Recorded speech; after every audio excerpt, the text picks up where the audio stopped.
Assalamualaikum warahmatullahi wabarakatuh. Kawan-kawan sekalian yang berbahagia, selamat bertemu kembali dengan saya pada mata kuliah Pendidikan Kewarganegaraan.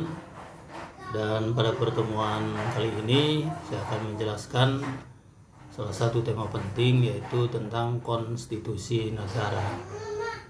Apa itu konstitusi? Tentu saja secara umum saya kira kawan-kawan sudah tahu semua ya, bahwa konstitusi itu adalah sebagai sebuah aturan, sebagai sebuah pijakan secara tertulis maupun tidak tertulis dalam kehidupan berbangsa dan bernegara. Akan tetapi kawan-kawan sekalian, di sini ada beberapa penjelasan penting tentang pengertian konstitusi.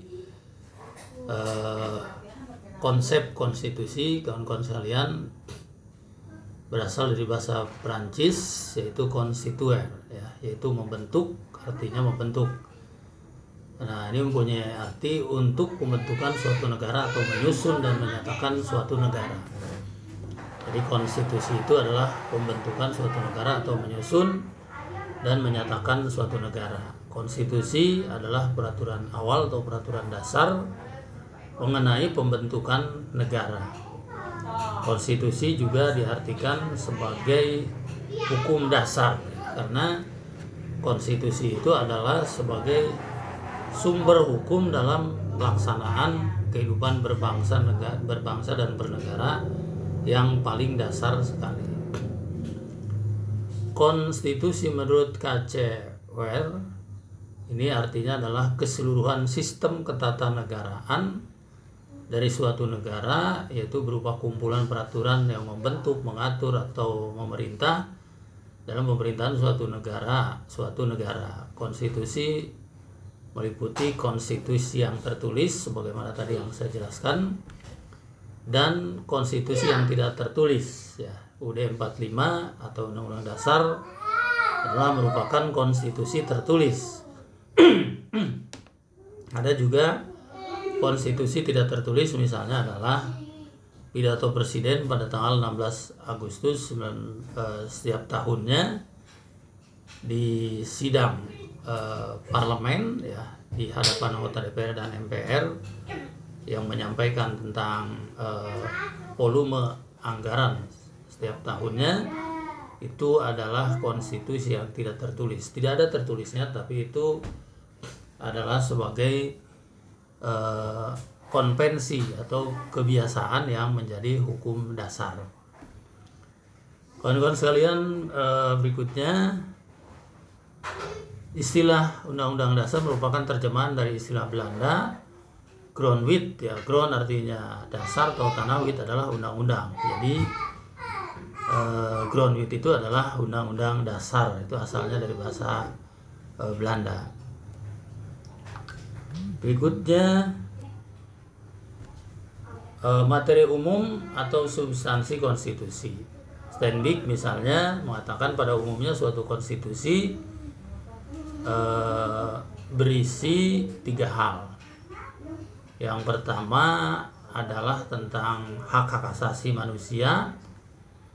Yang kedua adalah susunan ketatanegaraan suatu negara yang bersifat fundamental. Yang ketiga adalah pembagian kekuasaan. Jadi sekali lagi, menurut Steinbeck, ya, konstitusi itu di dalamnya berisi tentang HAM, tentang susunan ketatanegaraan yang bersifat fundamental, ya. Susunan ketatanegaraan itu tentu saja ini yang terdiri dari berbagai lembaga negara. Dan yang ketiga, pembatasan tugas ketatanegaraan, ya. Misalnya presiden itu tugasnya apa, kemudian DPR itu tugasnya apa, ya. Lembaga yudikatif, penegak hukum tugasnya apa, itu ada tugasnya masing-masing. Sementara Meriam Budiarjo bahwa Undang-Undang Dasar itu atau konstitusi itu memuat yang pertama organisasi negara, misalnya tentang pembagian kekuasaan legislatif, eksekutif, yudikatif. Yang kedua tentang HAM. Yang ketiga tentang prosedur mengubah UUD 45. Jadi UUD 45 itu bisa dirubah, tapi ada prosedurnya. Yang ketiga, ada kalanya memuat larangan untuk mengubah sifat tertentu dari UUD 45. Ini misalnya terkait dengan bentuk negara, bahwa negara kita adalah negara kesatuan yang berbentuk republik. Itu kawan-kawan sekalian dilarang untuk mengubah pasal tersebut. Berikutnya, konstitusi itu adalah suatu kumpulan kaidah yang memberikan pembatasan kekuasaan kepada para penguasa. Kemudian konstitusi adalah suatu dokumen tentang pembagian tugas. Yang ketiga, konstitusi suatu gambaran dari lembaga-lembaga negara. Betul. Yang berikutnya, konstitusi itu suatu gambaran tentang perlindungan HAM. Jadi yang pertama, seperti dikatakan oleh para tokoh sebelumnya, para pakar sebelumnya, bahwa konstitusi itu pembatasan kekuasaan. Yang kedua, pembagian tugas. Yang ketiga, tentang lembaga negara. Yang keempat, tentang HAM. Ya, ini hampir sama dengan yang dijelaskan oleh para pakar di atas tadi. Kedudukan, fungsi, dan tujuan konstitusi. Apa kedudukan konstitusi itu? Yang dijelaskan di sini, menempati kedudukan yang sangat penting ya dalam kehidupan bernegara, dalam ketatanegaraan suatu negara. Jadi konstitusi itu tentu saja sangat penting karena dia sebagai hukum dasar, karena dia sebagai pegangan awal dalam kehidupan berbangsa dan bernegara. Sebagai hukum dasar, kemudian yang kedua sebagai hukum tertinggi, kemudian konstitusi juga lazimnya diberi kedudukan sebagai hukum tertinggi di dalam tata hukum, sehingga aturan-aturan yang terdapat dalam konstitusi secara hierarkis mempunyai kedudukan tinggi superior terhadap aturan lainnya. Jadi kawan-kawan sekalian, undang-undang yang sekarang, aturan-aturan sekarang seperti Perda, kemudian undang-undang pemilu, undang-undang tentang partai politik, itu semua muaranya ada dalam undang-undang dasar alias konstitusi. Apa sih fungsi konstitusi itu? Yang pertama, penentu atau pembatas kekuasaan. Ya, sebentar, tinggalan. Yang kedua, pengatur hubungan antara organ kekuasaan negara. Yang ketiga, pengatur kekuasaan antara organ negara dengan warga negara. Yang keempat, fungsi pemberi atau sumber legitimasi terhadap kekuasaan negara ataupun kegiatan penyelenggaraan kekuasaan negara. Yang kelima, fungsi penyalur atau pengalih kewenangan dari sumber kekuasaan yang sah kepada organ negara. Ini fungsi konstitusi negara. Ya, hampir sama sekira dengan pendapat para pakar tadi, ya, misalnya penentu dan pembatas kekuasaan, ya, karena dalam konstitusi itu ditentukan siapa yang berkuasa, presiden itu kekuasaannya seperti apa, kemudian MPR itu juga kekuasaannya apa, itu ditentukan dan dibagi, ya. Berikutnya, fungsi simbolik, yaitu sebagai sarana pemersatu. Jadi konstitusi itu juga sebagai sarana pemersatu, symbol of unity, sebagai rujukan identitas dan keagungan kebangsaan, identity of nation, serta center of ceremony. Jadi konstitusi itu adalah sebagai pusat rujukan dalam seremoni, ya. Seremoni itu protokol gitu ya. Jadi hal-hal yang menyangkut apa saja itu protokolnya diatur dalam konstitusi. Yang ketujuh, fungsi sebagai sarana pengendalian masyarakat, social control, baik dalam arti luas mencakup bidang sosial, ekonomi. Fungsi sebagai sarana perekayasa dan pembaruan masyarakat.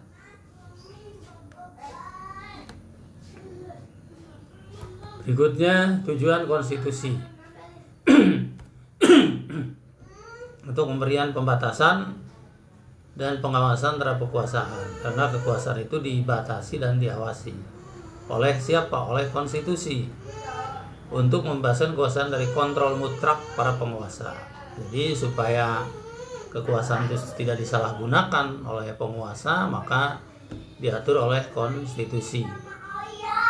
Kemudian menjamin pemenuhan hak-hak dasar warga negara, misalnya hak mendapatkan pendidikan, hak hukum, hak mendapatkan pelayanan, dan lain-lain. Konstitusi Negara Indonesia adalah Undang-Undang Dasar 1945 yang untuk pertama kalinya disahkan oleh Panitia Persiapan Kemerdekaan Indonesia pada tanggal 18 Agustus 45. Dalam tata susunan peraturan perundang-undangan negara, UUD 45 menempati tingkat tertinggi menurut jenjang norma hukum. UUD 45 merupakan kelompok state grade case atau aturan dasar pokok negara yang berada di bawah Pancasila sebagai ground norm atau norma dasar. Jadi pertama adalah Pancasila sebagai inspirasinya, yang kedua adalah undang-undang, lalu ke bawahnya misalnya ada undang-undang, ada peraturan pemerintah pengganti undang-undang, ada peraturan presiden, ada peraturan menteri, ada peraturan gubernur, bupati, perda, dan lain-lain. Itu susunannya kira-kira seperti itu. Kemudian berikutnya, kawan-kawan sekalian, ternyata konstitusi juga atau Undang-Undang Dasar 1945 itu ada perubahan, ya. Dan Undang-Undang Dasar 1945 kita juga sudah mengalami perubahan di era parlemen 99 sampai 2004, ya. Istilah-istilah perubahan itu ya itu dinamakan dengan amandemen, ya. Nah, ada proses amandemen itu, ada yang dilakukan merupakan adendum atau sisipan. Nah, perubahan model kita Undang-Undang Dasar 45 yaitu perubahannya melalui adendum, yaitu melalui sisipan, ya, ditambah atau dikurangi kalimat atau kata-katanya dalam pasal UUD 1945. Ada yang melalui pembaharuan konstitusi. Jadi perubahan yang dilakukan dengan cara baru, dirubah saja semuanya, diganti dengan yang baru. Tapi sistem perubahan UUD 1945 kita yaitu dengan cara adendum atau sisipan, yaitu dengan cara menambah atau mengurangi kata-kata atau kalimat yang ada dalam konstitusi tersebut. Secara filosofis, konstitusi sebagai landasan kehidupan bernegara harus senantiasa disesuaikan dengan perkembangan yang terjadi di masyarakat, tentu saja. Misalnya amandemen UUD 1945 kita lakukan karena memang dianggap sudah tidak sesuai atau perlu disesuaikan dengan kondisi yang ada saat itu. Yang berikutnya, perubahan UUD 45 dimaksudkan untuk mengubah dan memperbarui konstitusi negara agar sesuai dengan prinsip-prinsip demokrasi. Berikutnya, adanya perubahan UUD 45 diharapkan semakin baik dan lengkap menyesuaikan dengan tantangan atau tuntutan perkembangan. Yang berikutnya, perubahan UUD 45 seperti tadi yang saya katakan itu menggunakan sistem adendum, sisipan, ya. Saudara-saudara sekalian, perubahan UUD 1945 dilakukan oleh MPR sebanyak 4 kali seperti tadi yang saya katakan, itu pada periode Dewan 99 sampai 2004. Ada perubahan pertama di sini melalui sidang MPR tahun 99, ya. Ini adalah contoh-contoh yang dirubah dari pasal-pasal UUD 45. Perubahan pertama atas UUD 45 tersebut diambil dalam satu putusan majelis pada tanggal 19 Oktober 99. Ada pasal 5, ada pasal 7, pasal 9, pasal 13, pasal 14, pasal 15, pasal 17, pasal 20, dan lain-lain, ya. Berikutnya perubahan kedua ini disahkan pada tanggal 18 Agustus tahun 2000 ya. Ada banyak sekali yang dirubah atau yang ditambah kawan-kawan sekalian. Pasal 18, pasal 19, pasal 20A, pasal 22A, pasal 22B ya, pasal 25E, pasal 26 ya, pasal 27 dan seterusnya. Berikutnya ada perubahan ketiga. Ada perubahan ini sampai 4 tahapan ya. Melalui sidang MPR disahkan pada tanggal 10 November 2001. Banyak sekali juga ada pasal 1, pasal 2, pasal 3, pasal 4, pasal 6, pasal 5 dan seterusnya. Ada perubahan yang keempat atau yang terakhir ya, periode Dewan 99 sampai 2004. Misalnya ini disahkan pada tanggal 10 Agustus 2002. Ada pasal 2, ada pasal 6, ada pasal 8, pasal 16, pasal 24, pasal 33 ya. Kemudian pasal 1 dan 2 aturan tambahan ya. Ada juga pasal berapa ini, pasal 34 ya. Aturan peralihan pasal 1, 2 dan 3 aturan tambahan pasal 1 dan 2 UUD Negara Republik Indonesia tahun 1945. Ini adalah amandemen keempat ya. Jadi kawan-kawan sekalian, UUD 1945 itu dilakukan proses amandemennya itu di antara tahun 99 sampai tahun 2004 periode parlemen hasil pemilu 99 ya. Nah, ini dilakukan 4 tahapan, tahap 1, tahap 2, tahap 3, tahap 4 yang tadi sudah saya jelaskan. Berikutnya kawan-kawan sekalian, Undang-Undang Dasar Negara Republik Indonesia tahun 45 itu harus kita jaga ya. Oleh karena itulah dibentuk Mahkamah Konstitusi untuk menjaga Undang-Undang Dasar tersebut ya. Apa tugas Mahkamah Konstitusi? Yang pertama, menguji undang-undang terhadap Undang-Undang Dasar, memutuskan sengketa kewenangan antar lembaga negara, memutuskan pembubaran partai politik, memutuskan perselisihan hasil pemilu, memutuskan pendapat DPR dan proses impeachment presiden dan wakil presiden, memutuskan sengketa pemilihan kepala daerah. Jadi kalau ada kepala daerah dianggap curang, kalau ada pemilu presiden dianggap curang, maka itu yang memutuskan adalah Mahkamah Konstitusi ya. Nah, ini konstitusi yang pernah berlaku di Indonesia. Dalam sejarah kawan-kawan sekalian, konstitusi yang pernah berlaku di Indonesia itu adalah periode 18 Agustus 45 sampai 27 Desember 49, berlaku Undang-Undang Dasar 45. Undang-Undang Dasar 45 pada waktu itu terdiri dari pembukaan, batang tubuh, 16 bab, 37 pasal, 4 aturan peralihan, 2 aturan tambahan. Periode 27 Desember 49 sampai 17 Agustus 50 berlaku Undang-Undang Dasar 1949 atau Konstitusi RIS. Konstitusi RIS ini isinya 6 bab, 197 pasal dan beberapa bagian. Periode 17 Agustus 50 sampai 5 Juli 59 berlaku Undang-Undang Dasar sementara. Isinya adalah 6 bab, 146 pasal dan beberapa bagian. Apa perbedaan Undang-Undang Dasar 45, Konstitusi RIS dan UDS?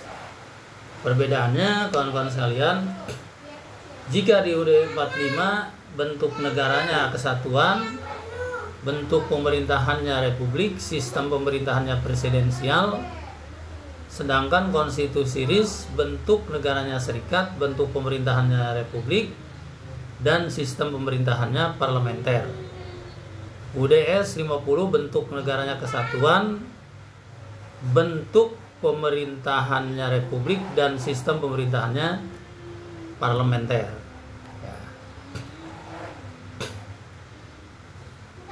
Nah, ini konstitusi yang pernah berlaku di Indonesia periode 5 Juli 59 sampai sekarang, kembali berlaku UUD 45. Khusus untuk periode keempat berlaku UUD 1945 dengan pembagian perubahan atau amandemen tadi yang telah saya jelaskan, yaitu sampai 4 kali tahap perubahan. Ya.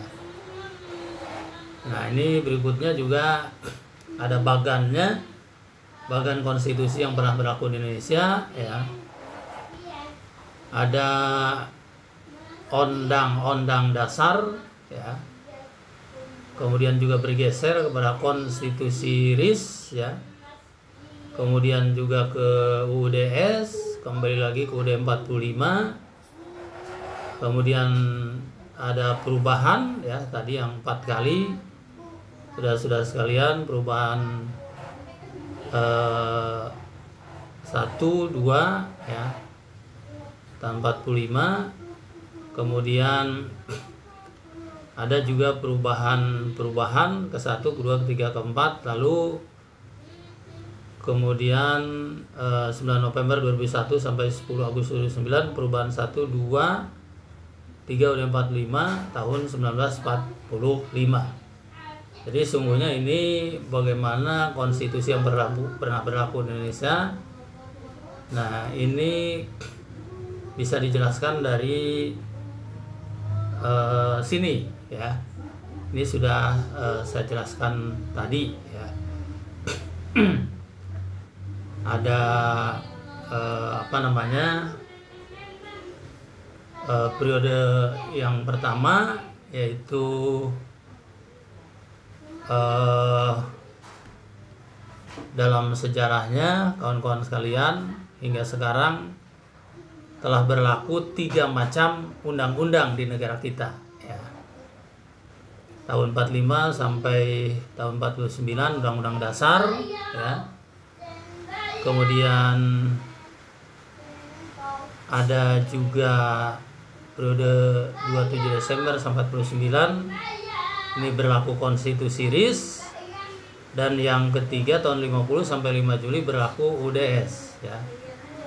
Dan setelah itu tentu saja dengan adanya dekret presiden kembali ke undang-undang dasar. Tapi intinya yang pernah berlaku itu undang-undang dasar dalam 4 periode, ya. Ada periode pertama 18 Agustus sampai